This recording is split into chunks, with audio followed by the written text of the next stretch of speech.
mata pelajaran inti. Terlebih dahulu dunia kita baru dengan doa. Satu orang pimpin kita dalam satu. Jadi ini semua.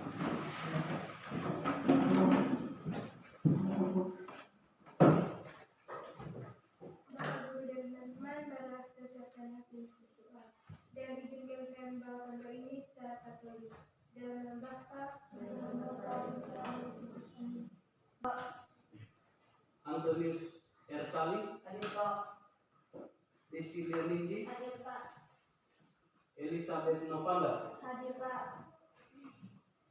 Franciscus Juang, Hadir Pak. Efrasia Pantul, Hadir Pak. Febriani Erteli, Hadir Pak. Tim, Hadir Pak. Juliana Olsen. Hadir Pak. Oke, hadir semua ya. Iya Pak. Oke, baik.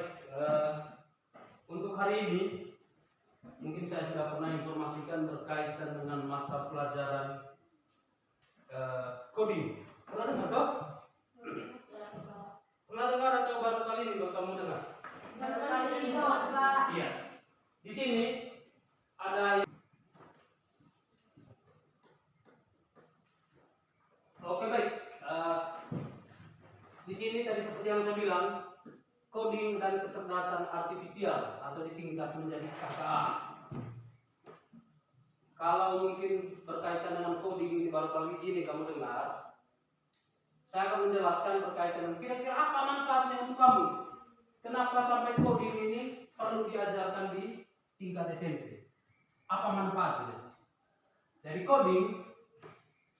kata coding ini kan ada 3 kata kunci ya, coding, kecerdasan, dan Artifisial. Yang pertama coding. Jadi coding, kenapa sampai seperti yang saya bilang tadi, kenapa sampai coding ini perlu diajarkan di tingkat SMP, tingkat dasar seperti yang kita laksanakan sekarang. Jadi berbicara tentang coding, yang pertama tujuannya adalah untuk meningkatkan cara berpikir atau pola pikir kita. Yang paling pertama di sini adalah terampil berpikir. Maksudnya terampil ini mampu memecahkan sebuah persoalan atau masalah. Jadi itu kata coding. Sedangkan pengertian dari coding ini sendiri, ini sebenarnya semacam kalimat perintah. Kalau kita di sekolah, kita kan belum lengkap dia punya IT-nya. Jadi makanya kita sengaja tadi saya buat seperti ini. Kita mengajarkan berkaitan dengan bagaimana mengajarkan coding tetapi tanpa alat TIK, tanpa komputer, tanpa laptop. Dalam istilah komputernya ada penyampaian materi KKA itu secara unplug dan plug. Unplug, indah tulisnya. Unplugged. Kalau unplug ini tanpa bantuan alat TIK, sedangkan plug ininya menggunakan alat TIK. Sedangkan yang saya sampaikan saat ini, bagaimana kita menerapkan coding ini tanpa bantuan alat TIK, tetapi melatih kamu bagaimana caranya berpikir komputasional, berpikir secara luas, secara umum, misalnya untuk memecahkan sebuah persoalan atau masalah.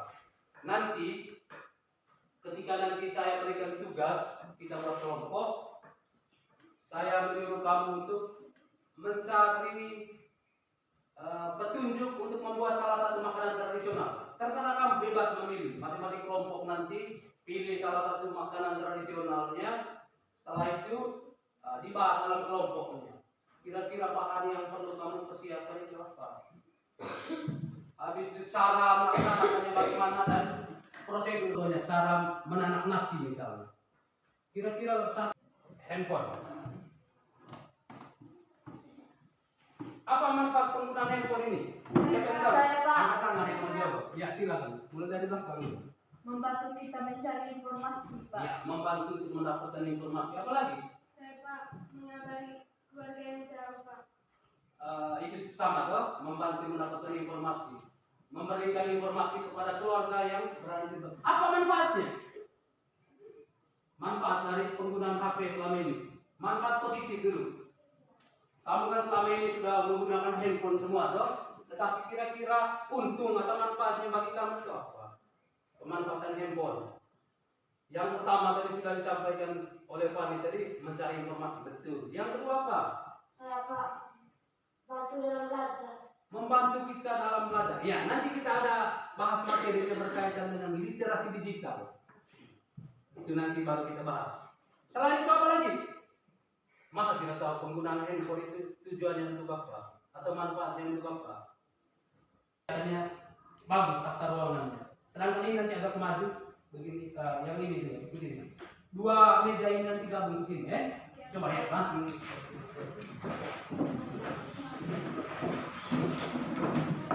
Jadi seperti yang saya bilang tadi, silakan diskusi dengan teman ya.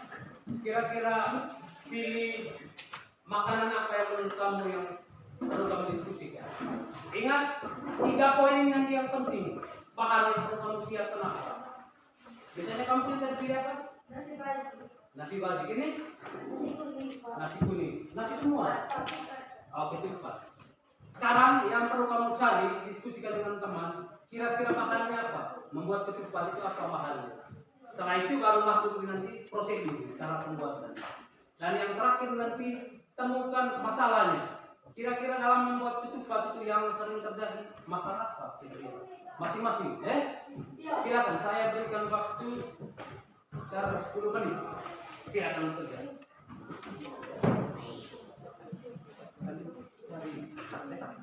Muncul, ya? Muncul tidak?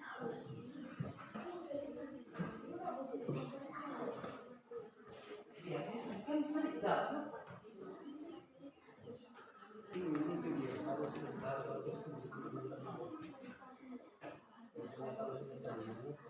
tulis baru kasih dulu ke teman-teman.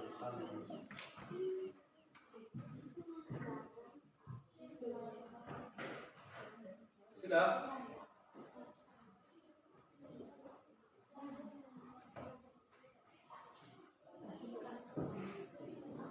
Setidaknya dari masing-masing yang kamu sudah pilih, setidaknya ada gambaran di kamu. Kalau misalnya ketupat, kira-kira apa bahannya? Kan kamu bisa tulis yang kamu bisa tulis. Apa bahannya? Ya, toh? Tinggal setelah itu nanti baru tambah.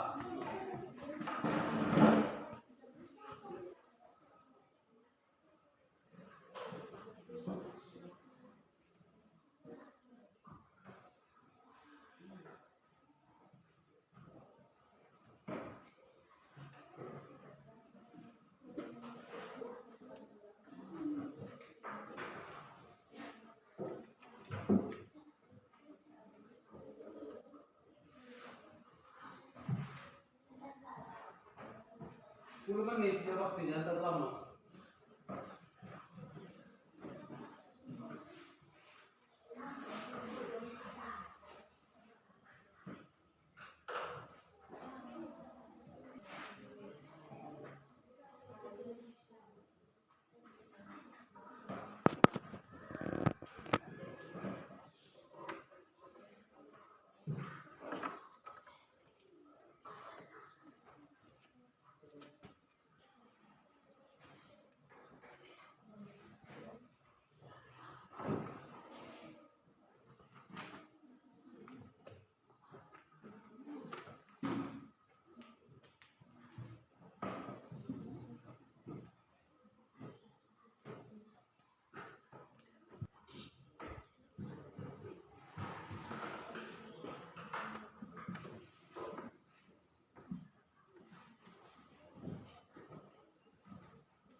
Ini yang besar itu.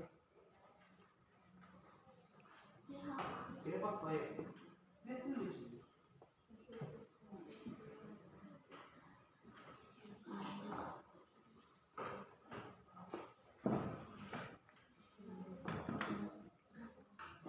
Sudah mulai. Apa ini?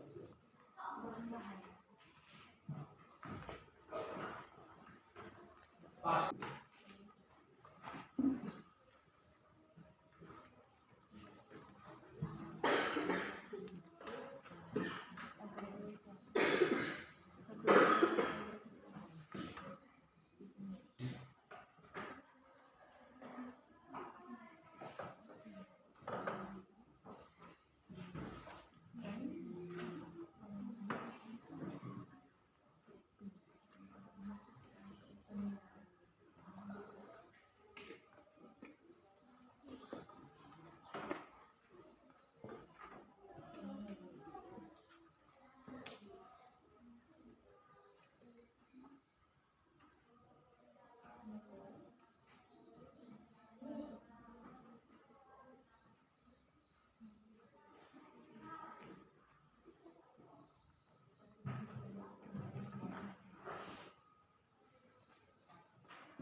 Ya, silakan.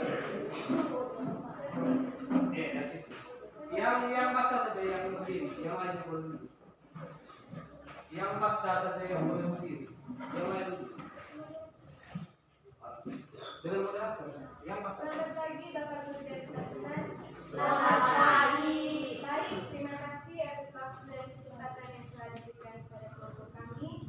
Tujuan kami berdiri di sini untuk menjelaskan tentang langkah-langkah dan cara membuat ketupat. Baik, kepada teman aktif saya persilakan untuk membaca bahan-bahan untuk membuat ketupat. Bahan-bahan membuat ketupat adalah 1 kilogram beras, 2 air matang, 3 garam, 4 daun pandan 2 sampai 3 helai, 10 buah selongsong ketupat. Baik, kepada teman James saya persilakan untuk membaca cara membuat ketupat. Yang pertama, cuci beras hingga bersih. Yang kedua, rendam beras dalam 1 wadah yang terisi air bersih dan daun pandan hingga 60 menit. Yang ketiga, lalu tambahkan garam dan aduk hingga merata. Yang keempat, tiriskan hingga 15 menit hingga garam meresap. Yang kelima, masukkan beras dan daun pandan. Yang keenam, rebus air ketika setengah mendidih, masukkan ketupat yang sudah diisi beras dan pastikan ketupat terendam air. Yang ketujuh, kemudian rebus hingga 4 sampai 5 jam. Yang kedelapan, jika sudah angkat ketupat dan siram dengan air dingin untuk membersihkan lendir yang menempel pada daun kelapa. Yang kesembilan, diamkan beberapa saat dan gantung ketupat hingga kering. Selesai. Baik, apa ada pertanyaan dari kelompok lain? Oke, baik. Sebelum melakukan pertanyaan, tepuk tangan dulu untuk kelompok. Yang penting, mereka sudah memaparkan bagaimana cara membuat ketupat. Jadi sini dari moderatornya tadi memberikan kesempatan kira-kira dari 2 kelompok yang di luar mereka punya kelompok ada pertanyaan yang tidak berkaitan dengan mereka punya prosedur cara membuat ketupat itu. Oke. Dari kelompok lain mungkin ada yang mau bertanya, silakan. Saya. Dari kelompoknya, silakan. Apa saja masalah ketika kalian membuat ketupat? Baik, apa ada teman yang mau menjawab? Yang pertama adalah anyaman janur rusak. Yang kedua, beras keluar dari anyaman. Yang ketiga, ketupat tidak matang merata. Yang keempat, ketupat menjadi keras atau lembek. Yang kelima, janur sulit didapatkan. Yang keenam, ketupat tidak tahan lama. Itu masalah yang sering terjadi saat membuat ketupat. Apa jawaban kami? Apa teman-teman sudah puas? Sudah puas. Apa ada yang mau bertanya lagi? Saya. Apa saja solusi ketika ada masalah dalam membuat ketupat? Apa ada teman yang mau menjawab? Yang pertama, pastikan anyaman janur kuat dan rapat. Yang kedua, rebus ketupat dengan api sedang dan waktu yang cukup. Yang ketiga, periksa ketupat secara teratur saat direbus untuk memastikan kematangan merata. Yang keempat, simpan ketupat dalam wadah tertutup dan kering untuk menjual kesegaran. Apa teman yang sudah puas? Sudah. Apa ada yang mau bertanya lagi? Saya. Bagaimana kita cara menjaga ketupat agar dia tidak cepat basi? Apa ada yang mau menjawab?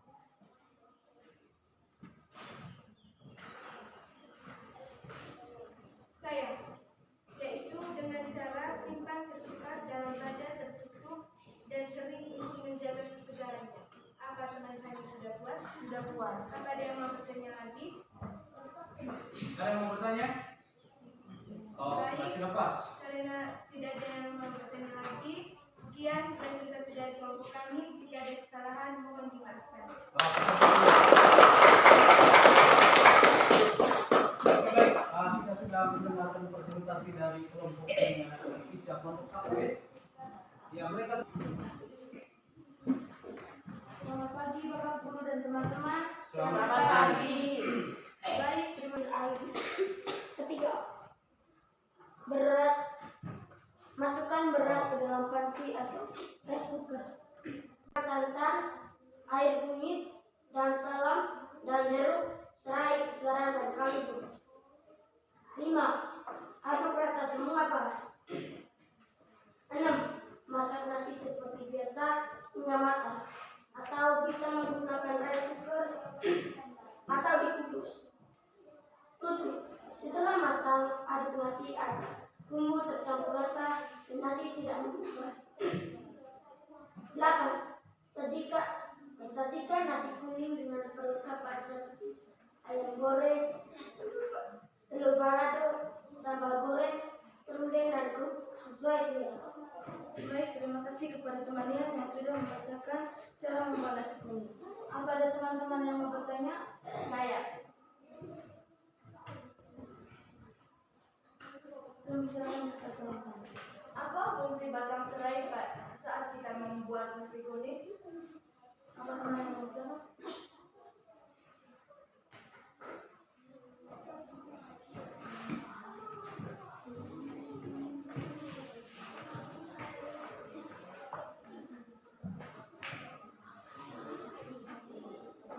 jawab yang kamu tahu saja.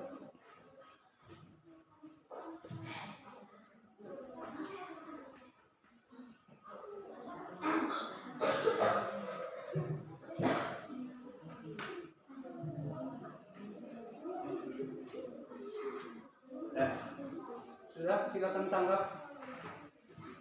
Saya, silakan. Membakar aroma. Menambahkan aroma. Karena teman-teman sudah puas, sudah puas. Apa ada teman-teman Saya. yang mau bertanya? Kamu silakan pada teman-teman. Apa masalah dalam membuat nasi kuning?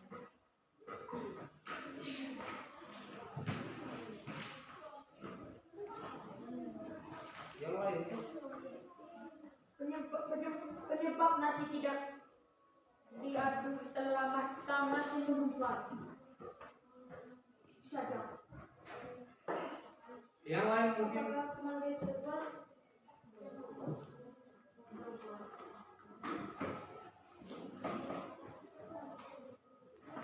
Apalagi jawabannya?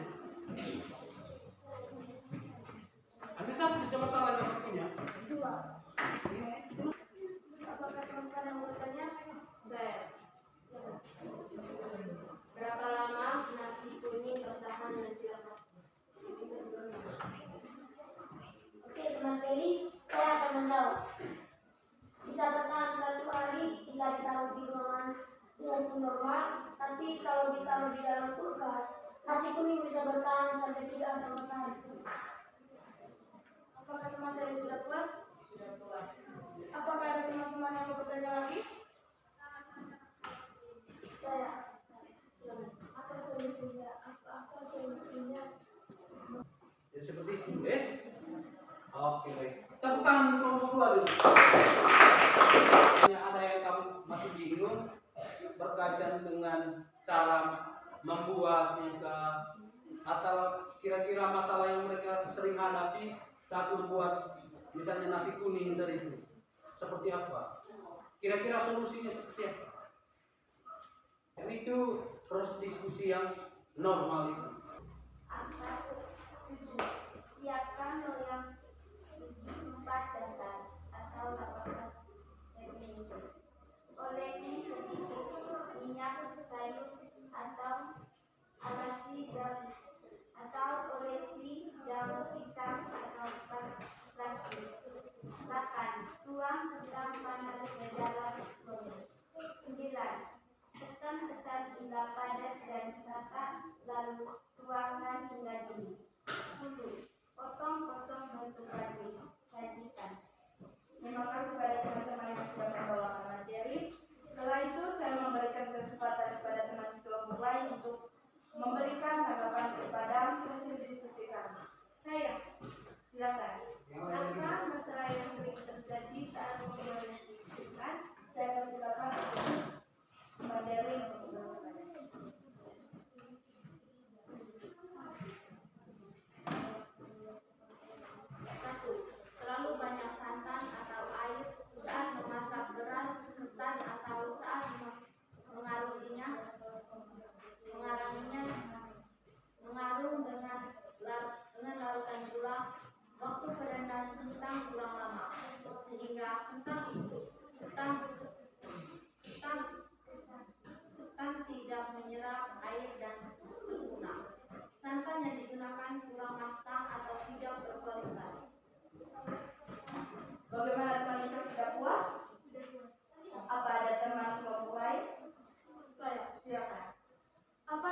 Bagaimana teman siswi sudah puas? Apa ada lagi? Silakan. Apa saja bahan yang buat itu tadi? Apa ada teman-teman yang ingin jawab?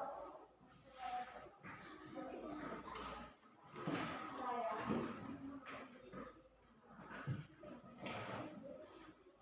300 gram beras ketan, 400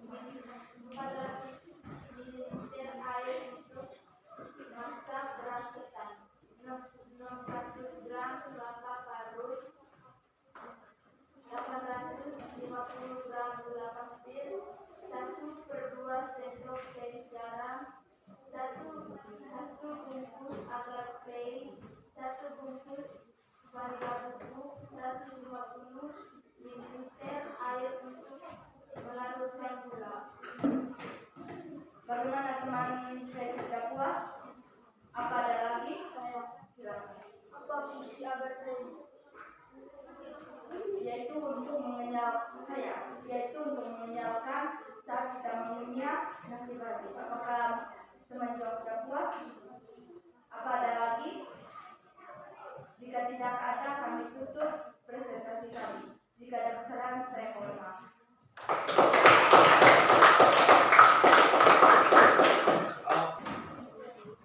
Tepuk konsentrasi.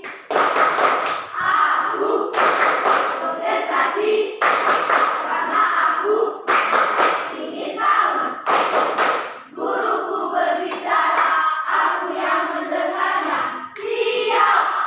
tepuk tangan kita.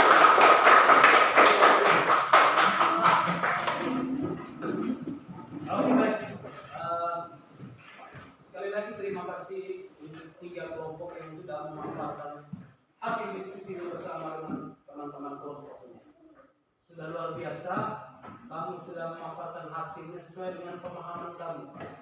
Jadi kembali lagi, seperti yang saya sampaikan tadi, itulah yang dimaksudkan dengan berpikir komputasional tadi.